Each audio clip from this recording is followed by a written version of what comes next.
Okay, I think we're live. Perfect. Well, I want to just start off by saying good evening and welcome to La Mesa Latinx speaker series.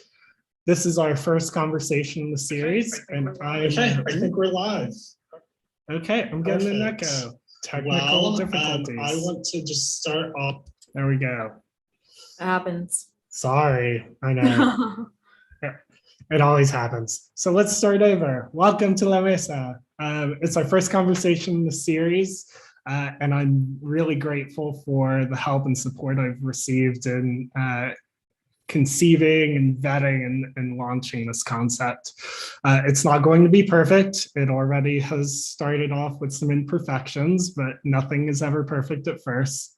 But I really hope that this is a space where diversity and nuance of the Latinx experience is on full display, where we can amplify our stories and build a table for Latinx inclusion and opportunity.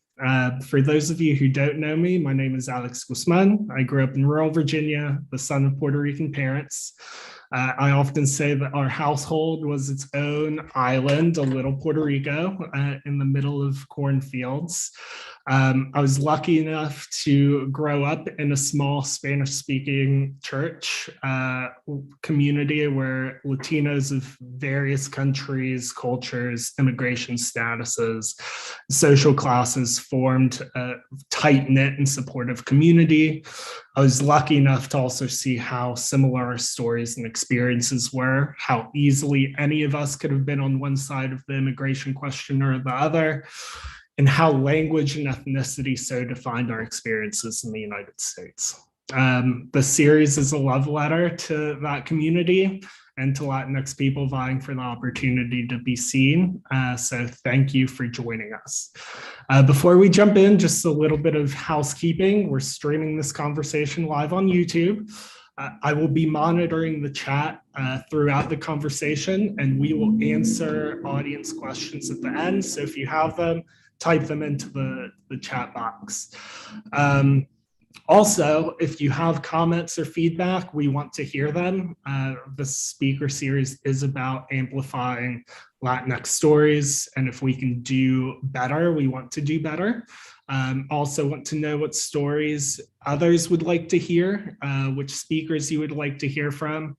There's a speaker nomination form in the comments section. And finally, please just continue to support us, subscribe to the YouTube channel, follow us on Twitter and on LinkedIn, and I'll be standing up pages on other social media platforms in the weeks to come. And finally, before I introduce our speaker, please join us next week, Wednesday, March 30th at 6:30 p.m., same time, for a conversation with Shantini Jackson as she discusses identity and representation as an Afro-Latina. And we will have other announcements in the weeks to come.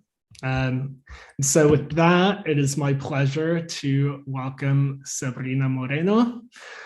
She is a Richmond, Virginia-based journalist and the Virginia Press Association's 2021 Young Journalist of the Year. Over the last 2 years, her reporting has shed light on the disparate impacts of the pandemic on Black and Latino communities. Her latest piece in the Richmond Times-Dispatch explores Virginia's neglected health infrastructure and its catastrophic impact on Latinos during the COVID-19 crisis.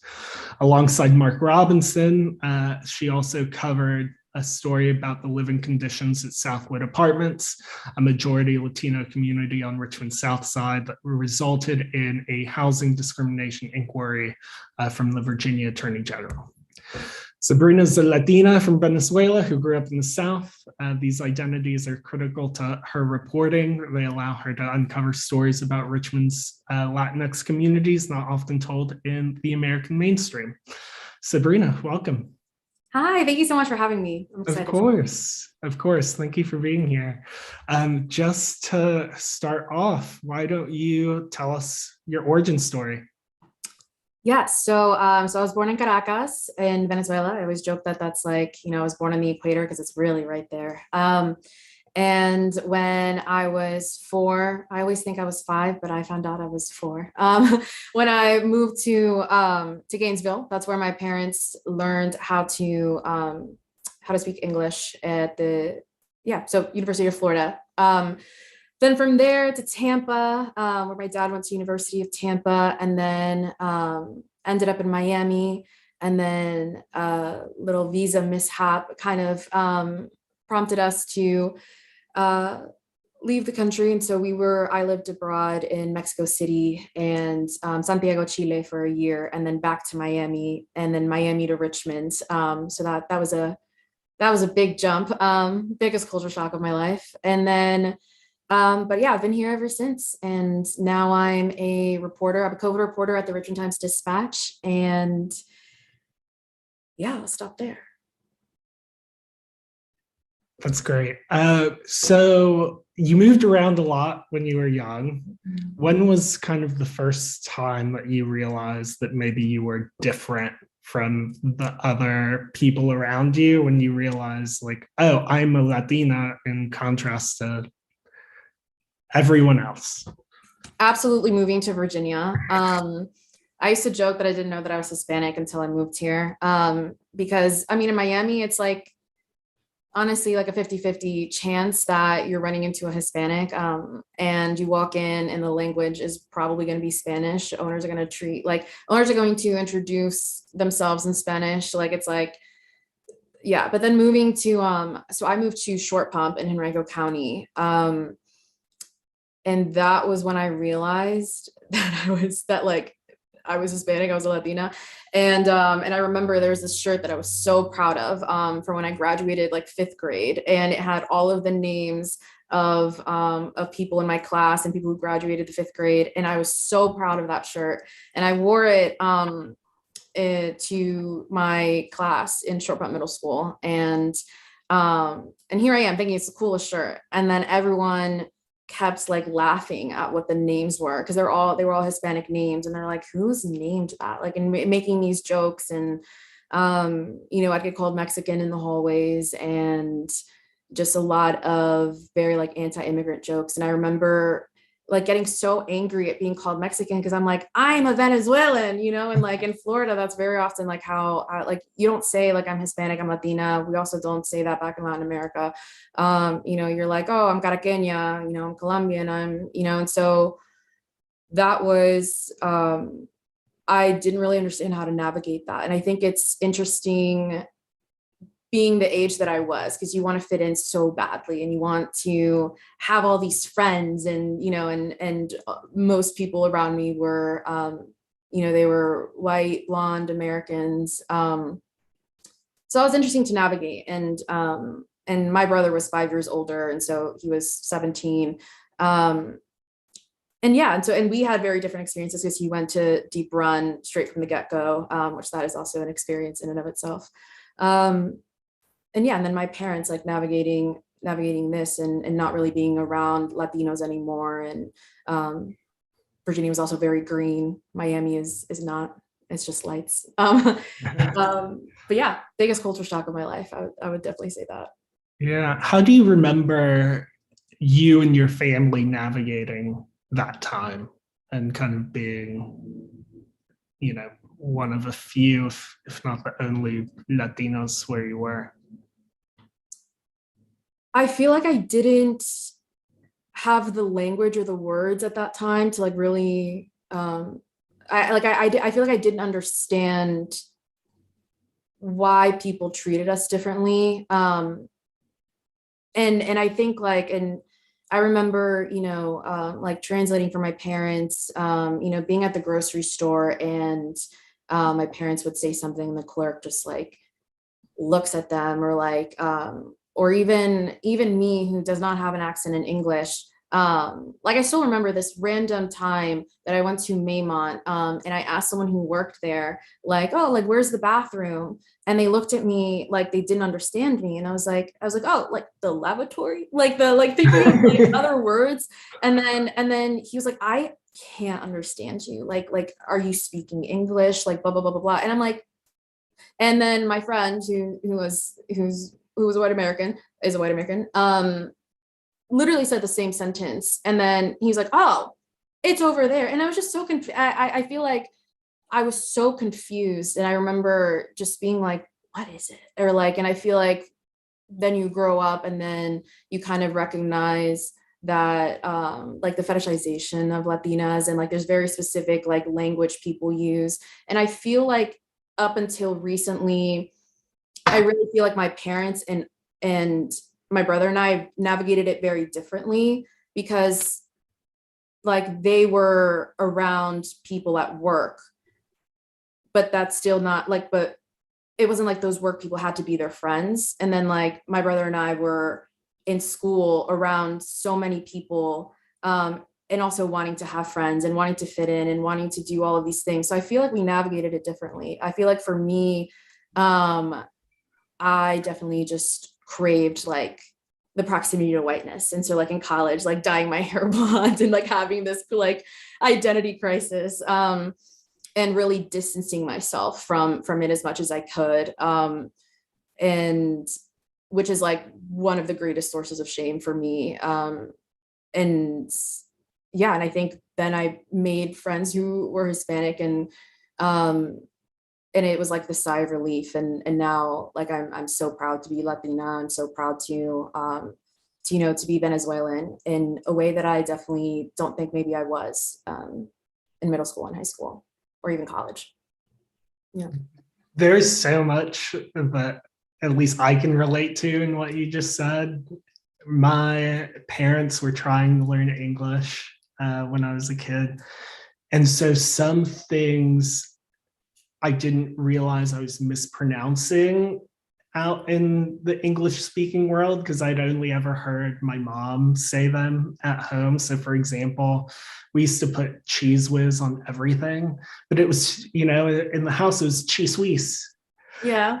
And I would go out and try and say that like, oh, cheese whiz. And my friends were just like, what are you even trying to convey? And it was just, you know, the language and pronunciation thing that I think was translated out into the real world.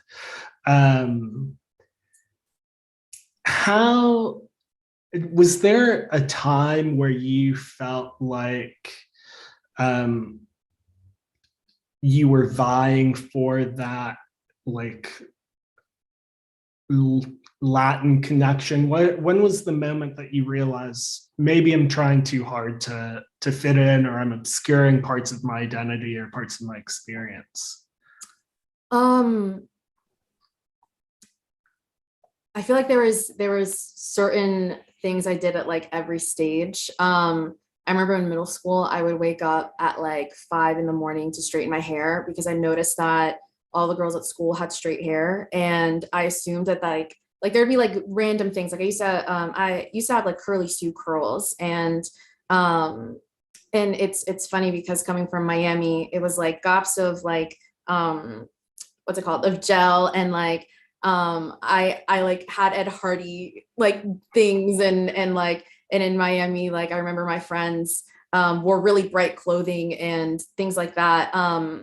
And then in short pump, people wore like Sperry's and like Lily Pulitzer, and I didn't even think that it was, I didn't even like it at all, but like I was like, that's what I need to do, and I need to straighten my hair. And then like, and I was like, then they won't know. And so I would wake up like every single day and have it be like pinned straight to the point that people didn't know that I had curly hair. Obviously that didn't really do that much.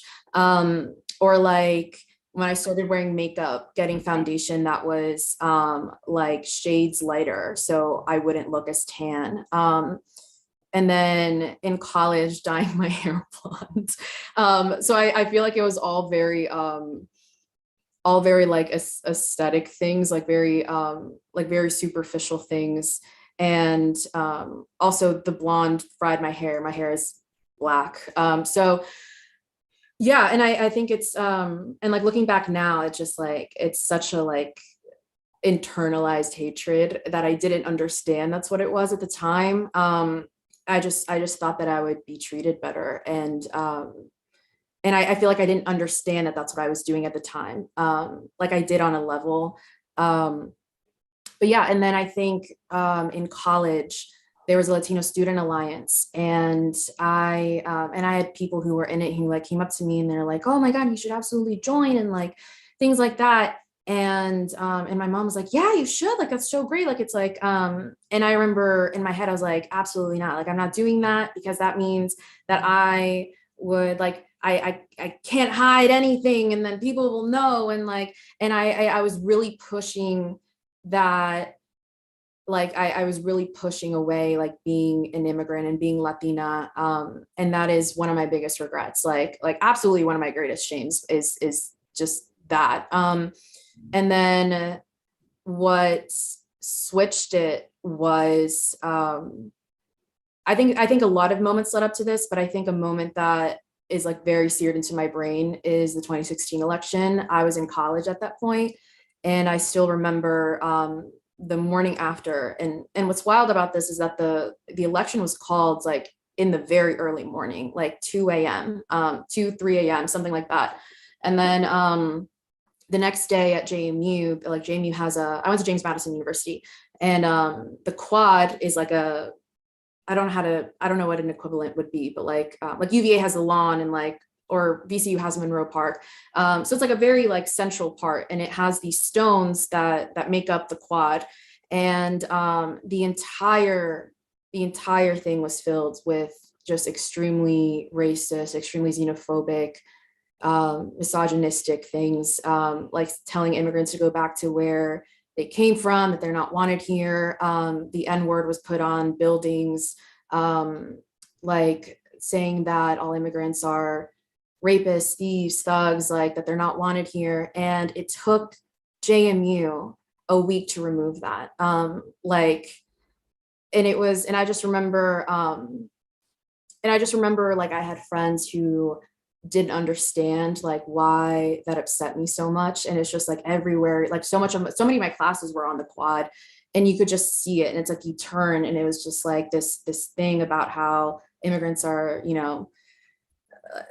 disgusting and all of these things. And I was just, that was a moment where I was like, there's like such a separation. And it's like, and I remember thinking like, you will never be one of them. Like, it's like, and then there were just so many comments that people would say and felt so like free to say it.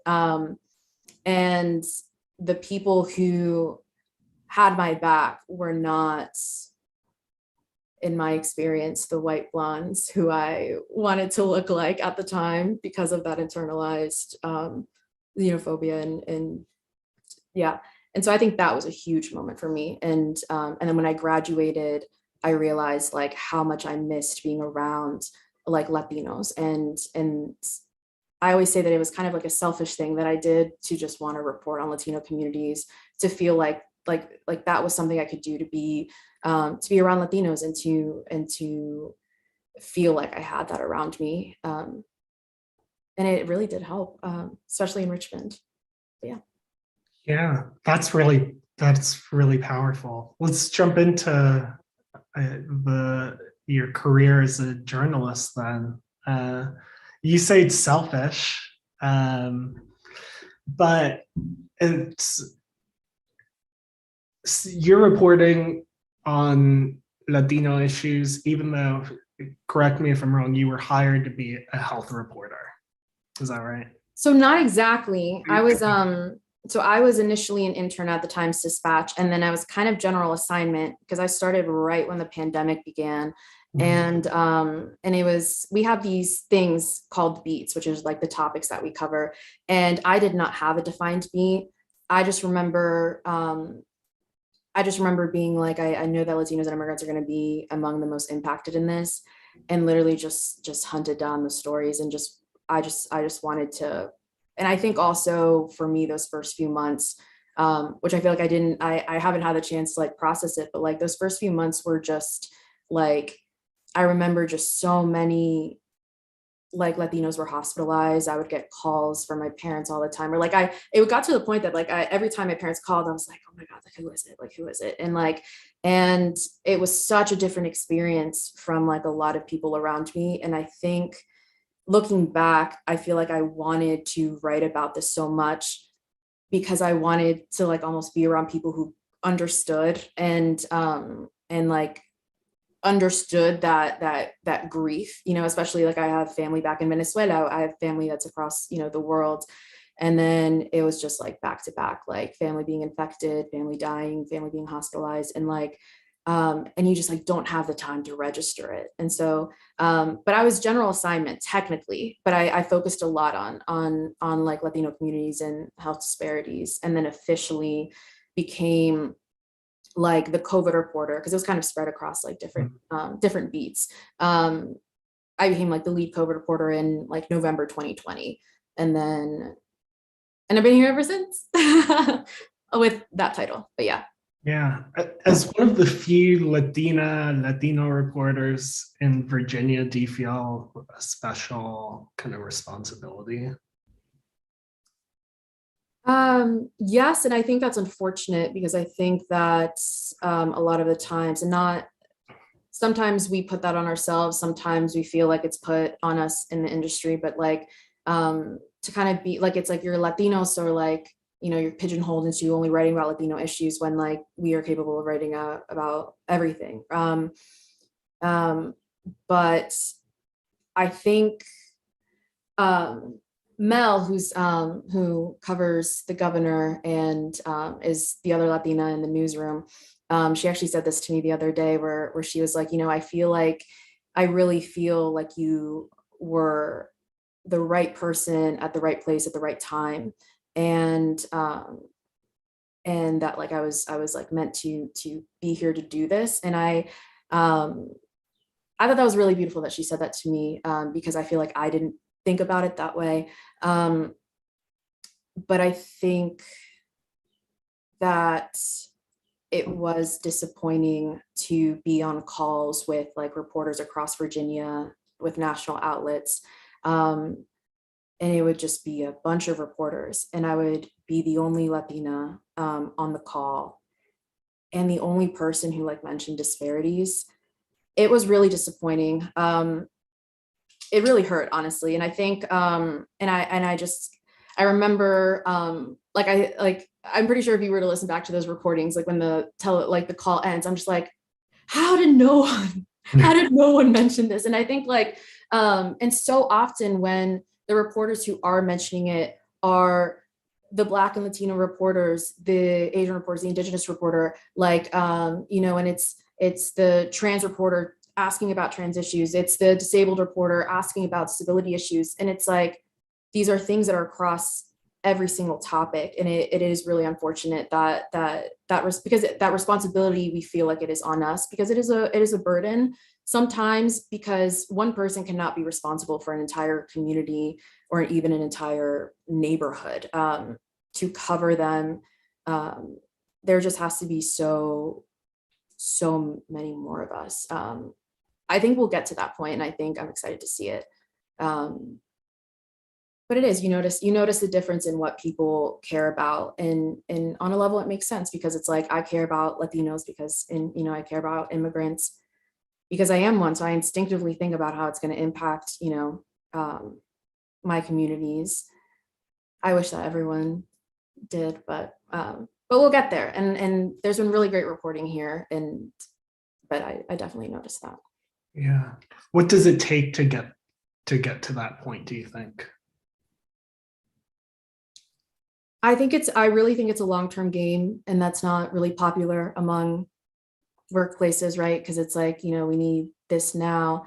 But I always think, like, imagine if we like, I always say this, like, this investment in growth, and and like investment in communities, and that doesn't always have to be monetary, right? Like, it's like I always think, like, I've spoken to middle schoolers and Latinas and Latinos in high school here and in college, who would be like, who are so excited about the idea of like being a reporter, but they don't think that they could be one. Or like I've or even people who are even younger than that, and I think of like, most oftentimes I'm like the first reporter that they've ever met. But like, I always think, like, imagine if like newsrooms, for example, started those mentorship opportunities, right? Where we're not just reaching out to people when we want them to take a job. And like we're investing in their career and their growth.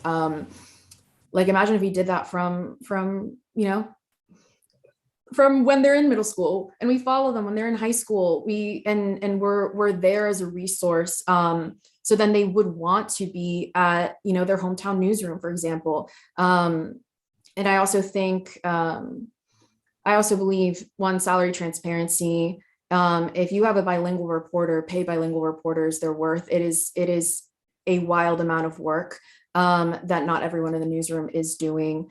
And it is an incredible skill, especially if you're able to write in both languages. Like I do not have that ability, but a lot of my interviews are in Spanish.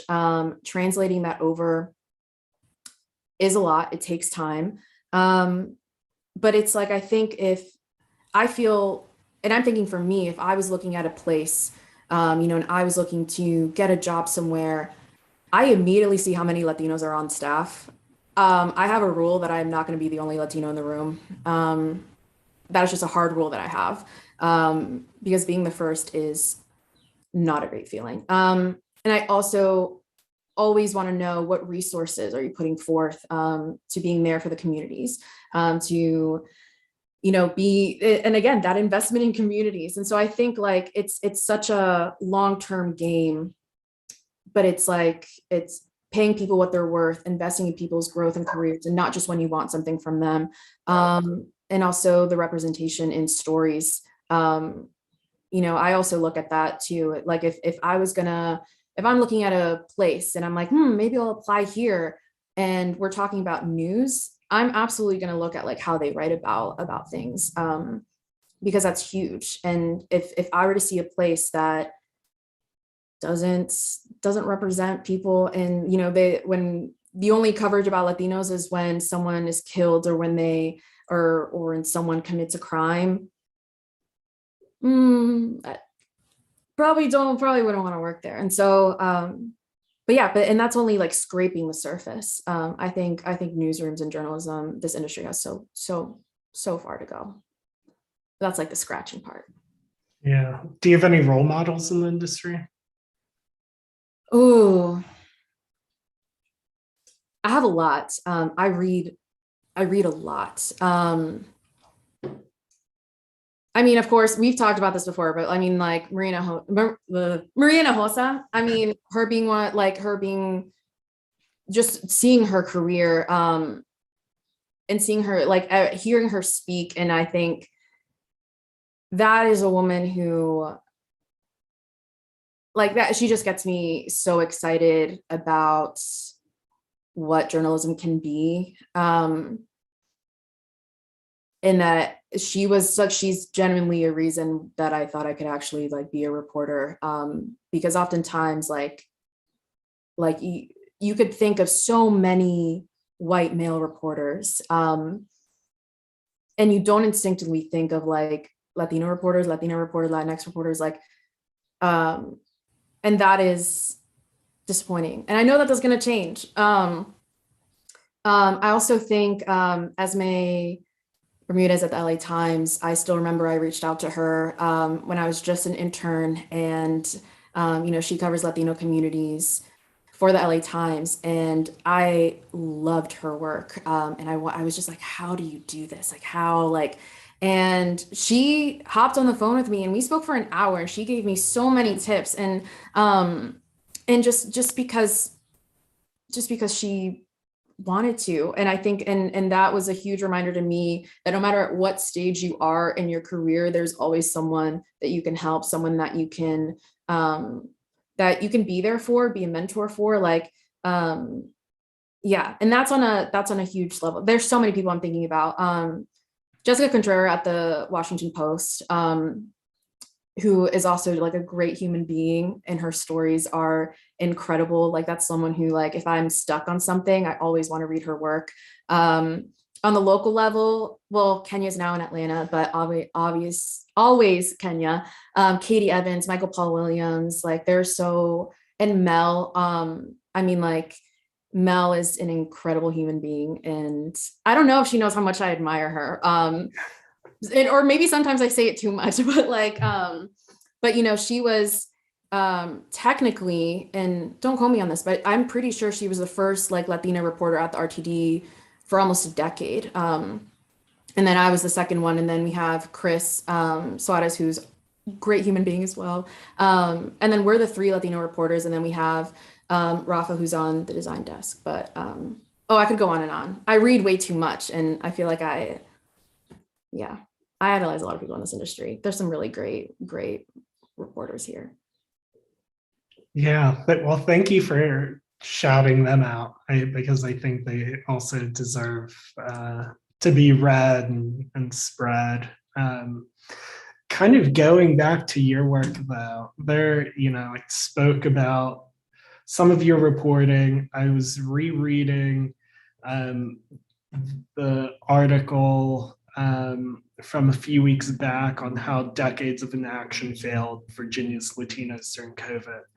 And there are a couple moments where you insert either like just there's some lines that I think really humanize like Latino Spanish. You refer to Doña Rosa Lopez as a beloved community abuelita, which I loved, and spoke about her chismes, spreading gossip. Did that come naturally for you, inserting sort of like the language that we use? Is that a conversation you had to have with editors? Yeah, so my editor is such a badass, John Ramsey. It is, that wasn't even like a conversation. I think there's actually been moments where one of his notes, like one of his edits will be like for example, if there's a quote and I translate it over to Spanish, he goes, I really want this in Spanish. Like, I want this quote to be in Spanish, or like he'll be like, sometimes I think something he's been really great at now that he like knows my writing and knows just kind of how I think a lot.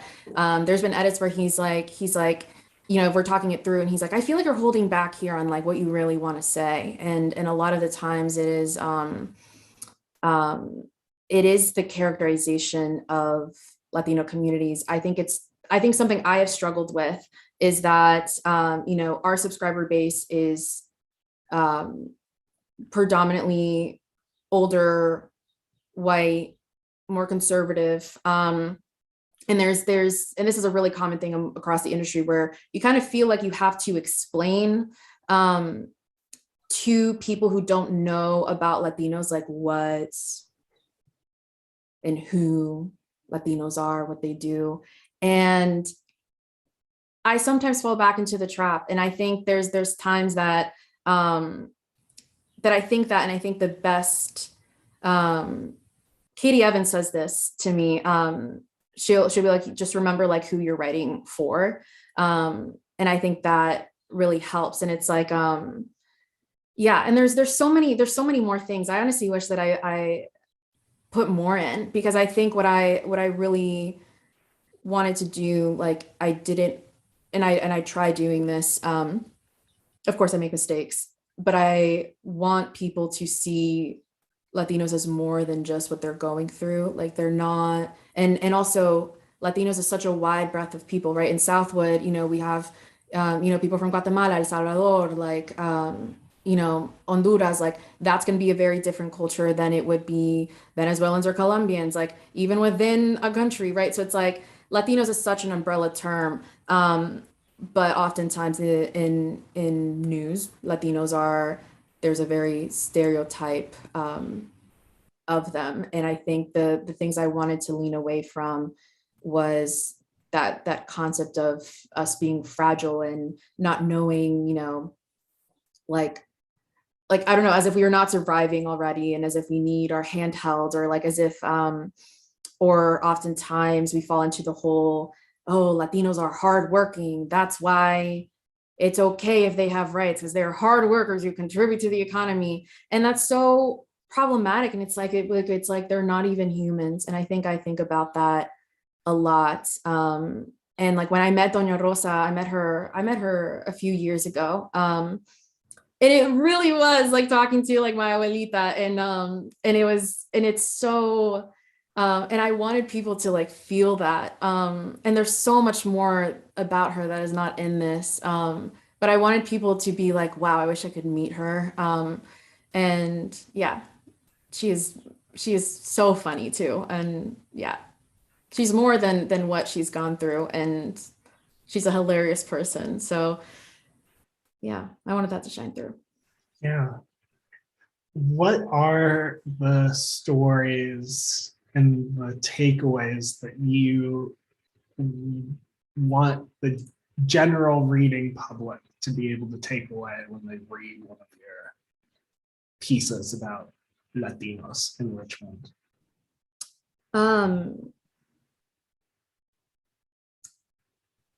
That they don't need saving, and that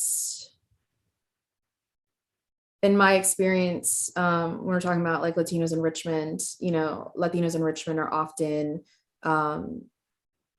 working class, and some are newly arrived immigrants. Some have been here for 20 years. And I think oftentimes when there are people who recognize these issues that they might not have known, they think people need saving. And I think that's also what happens on a policy-making level too, where it's like, we're doing this for you, but we're often not doing it with a community. And it's like I've realized that just like even in journalism, like we don't see people as being an expert in their experiences. Like in my opinion, like who better to talk about what is needed in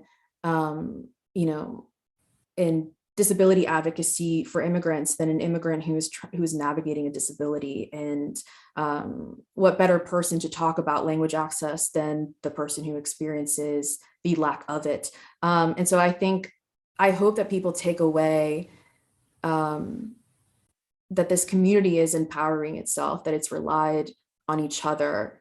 And they're honestly just asking to be able to have the same access that they would if they were English speaking, or if they did not live in one of the poorest areas of the city, where there are no sidewalks or the sidewalks are cracked. Like all of these, like and it's, I don't know. I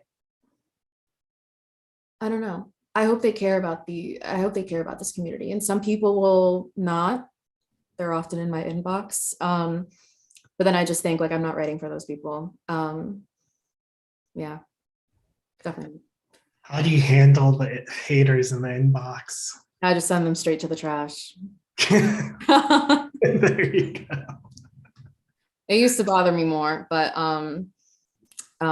there's people who are critiquing in good faith, and then there's people who are just xenophobic, and it used to get to me a lot more, I think. But now I'm just like, you are such a sad person. Like, I always think of like that Legally Blonde thing of like, happy people don't kill people, they just don't. Like happy people are not mean. So obviously those people are really sad about themselves, and have nothing better to do than anonymously give me hate mail. So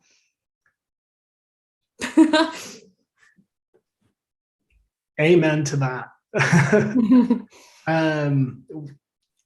What stories do you think need to be told? What themes in our community need more exposure that aren't receiving them right now? Do you mean in news or like in general, like in accessing services? In general.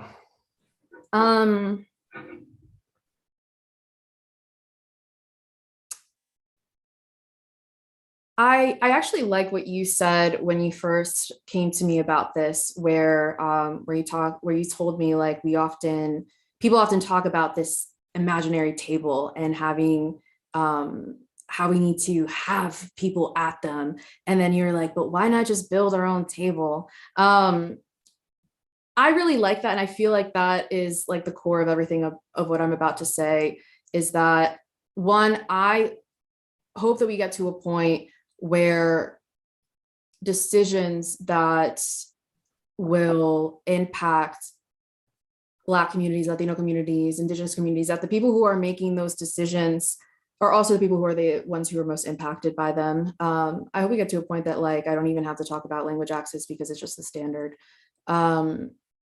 That people aren't dying preventable deaths. Like, and I think it's just like I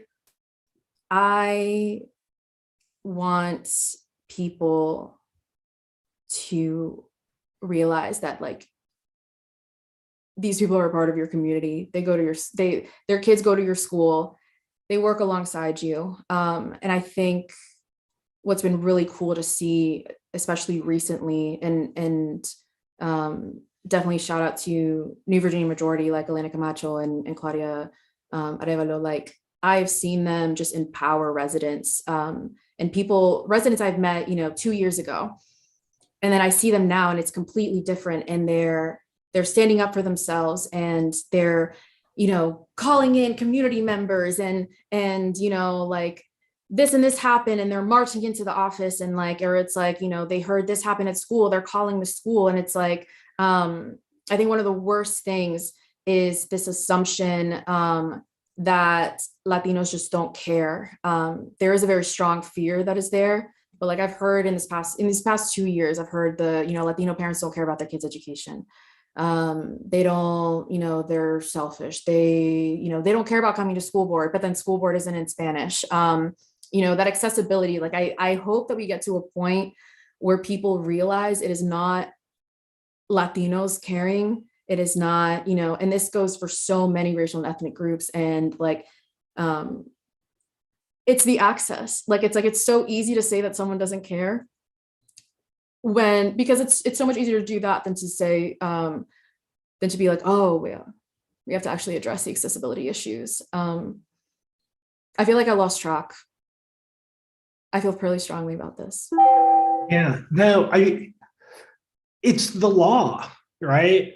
Language access is the law. If you receive federal dollars, you're supposed to provide meaningful access to language services.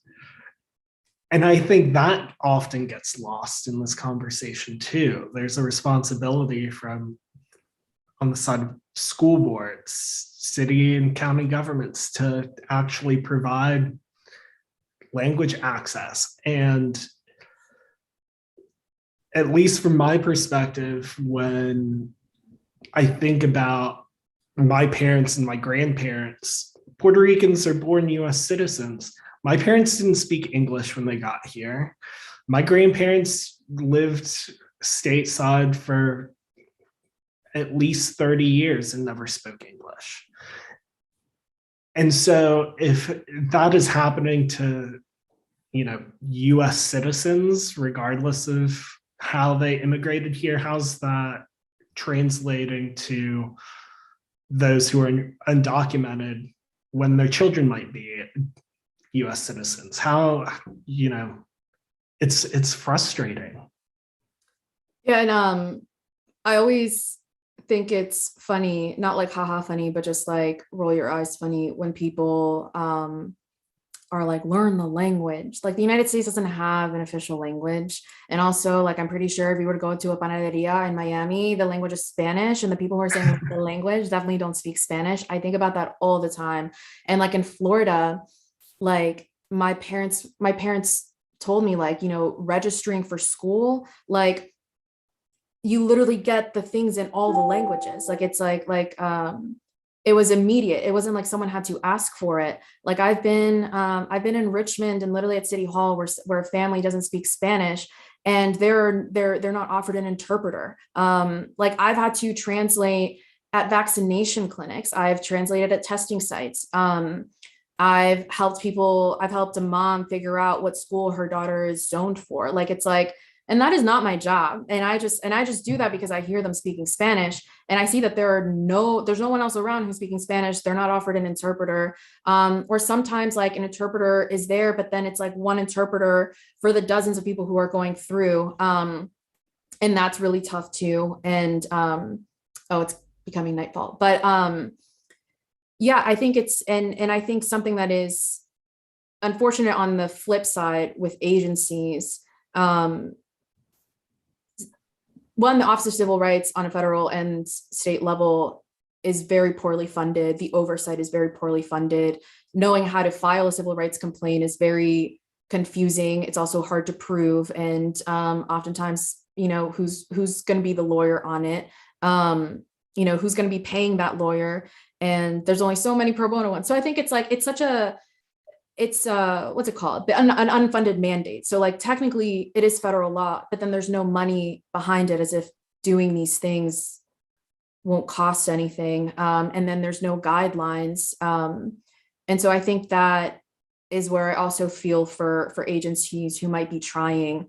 And then there's just very little oversight on how to, and very little guidelines, and very little money. And so then there it's like, that's where its policy comes in, and there's very few of that addresses it. So,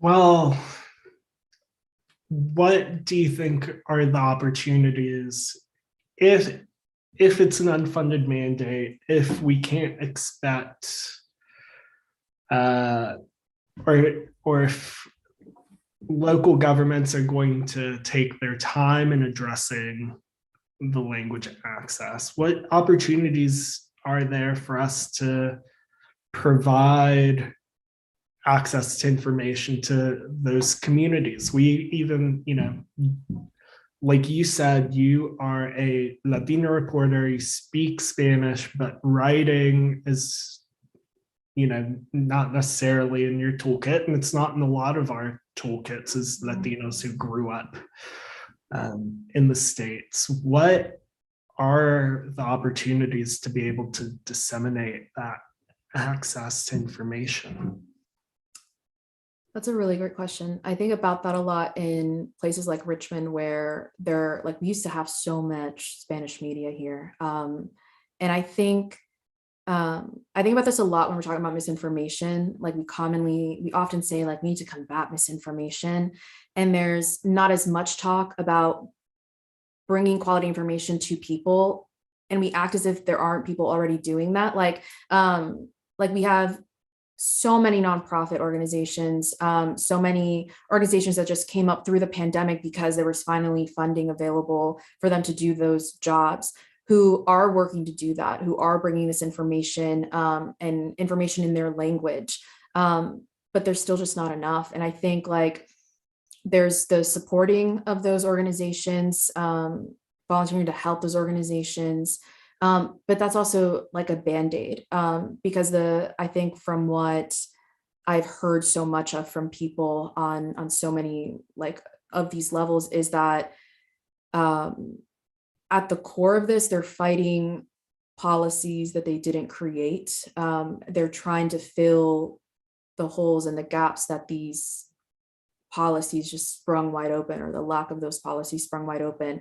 And so it's like language access is, one person told me like a few months ago that they were like, language access is one thing, it does allow for people to maybe go towards social media and Facebook and WhatsApp, where there's a lot of misinformation. But it was interesting what they said. They said language access is only one part of it. Yes, there's the cultural competency, but they were like, we've been able to navigate that our entire lives.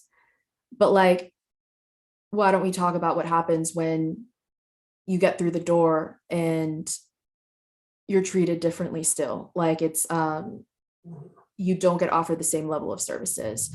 You don't know about what medical treatment you're supposed to receive. Because even if they do have an interpreter and they check that box off, they're not communicated in the same language and the same culture. I mean, like it's like, or what happens when you're not taken seriously, or when you still don't have paid sick leave. And so when you get sick, you still, you're having that conversation of, do I pay my groceries this week, or do I stay home to not get other people's, like all of the, it kind of like it's a tumbling. And so like, like the quality of those services and the neighborhoods that they're able to live in. And so it just cannonballs. And then all of a sudden we're so far from language access and it feels like so big so hard to wrap your arms around. But I also think the reminder that there's so many people trying to make it better. And I think something that's like guided me this past year so much is that like another world is still possible. And a person in Southwood said that to me the other day, and that really filled my soul, because I always think of that. But there are people who are doing this work, and I think sometimes maybe behind the scenes. But yeah, I think it's such a tough question because it's such a long-term game, but there's also things you can do now. And I'll probably be thinking about this for days. Yeah, aren't we all? Well, I do want to thank you for everything that you've done to try and make that new world possible, because I think your stories have really shed light on so many of the experiences that our communities are going through, and providing an avenue for others to speak up about it, to know about it. The story on Southwood, especially that you did with Mark Robinson, led to very tangible action from the Office of the Attorney General, and hopefully that gets resolved in a way that provides some justice for the families that live at Southwood, because no one should have to live in those kinds of conditions. But you're an important part of that. Sorry, go ahead. No, that was really kind. And I think that actually reminded me of something that about that, like with Southwood Housing, like Mark, Ava, and I, like we kept showing up, and I still like, I love that we did that, but I still think that's the bare minimum across the board with, you know, when we're talking about agencies, we're talking about organizations, when we're talking about, you know, wanting to meet people where they are. Like, it can't just be something that it's like, you're showing up once a month and then maybe they don't see you for, you know, until 6 months later. Like, it's like if you're constantly showing up, that is huge. And like I've met so many people who very much did not think that I was ever gonna like come back, right? Like, it's like they're like, like I know what you're gonna do. And and they're used to that. And I think it's, and that's of course for agencies as a staffing issue too, because it's like, you know, you can't be there all the time. But then I'm also like, why not? Like, I don't, and being able to, like, on a journalism level, being able to do that and having the time to be to develop those relationships and that trust where people literally invite us into their homes and let us spend days with them, you know, that doesn't happen to one day to the next. And like, maybe that seems really daunting for someone who might be starting or doesn't know where to begin. But I also just think, like, imagine if you started right now, where we would be a year from now, you know, like, I just hope that, like, it's not a year from now. And then some people are still just like, man, but it's still so daunting. It's going to take so long. And then it's just like, you just keep saying that every single year and not doing something. But I'll stop there. Yeah. Yeah, I think it's important to highlight that you've got to show up, but also small steps taken consistently, I think, go a long way in building that long-term change. We are just about at time, so I really want to thank you for this conversation. It was incredibly enlightening.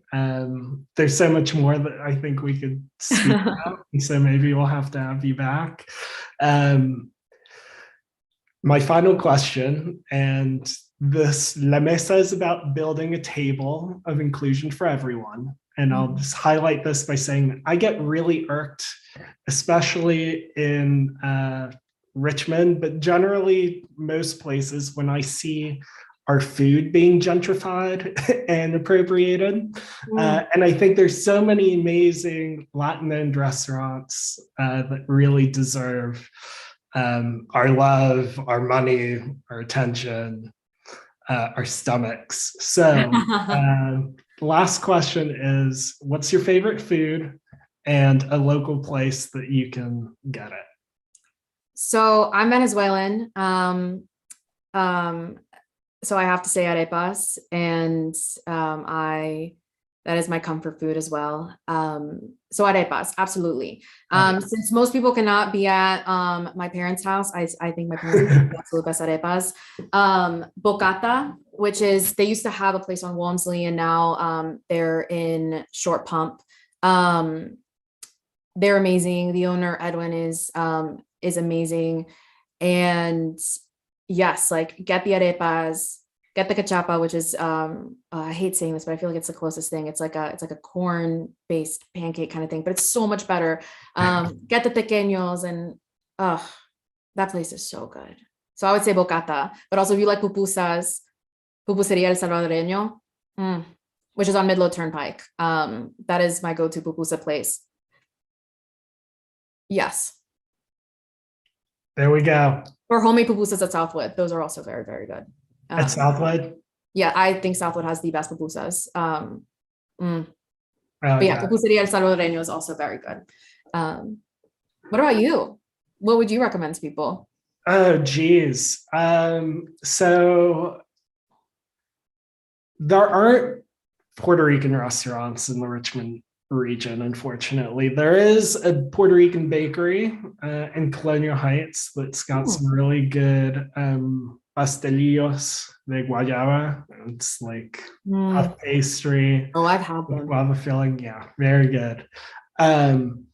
But my mom just took me to Café Sabor on Hull Street. It's a Colombian bakery. They have the best pan de yuca and the best coffee. I got to go back there for bandeja paisa, because I haven't been in a minute. That's a great reminder. Yeah.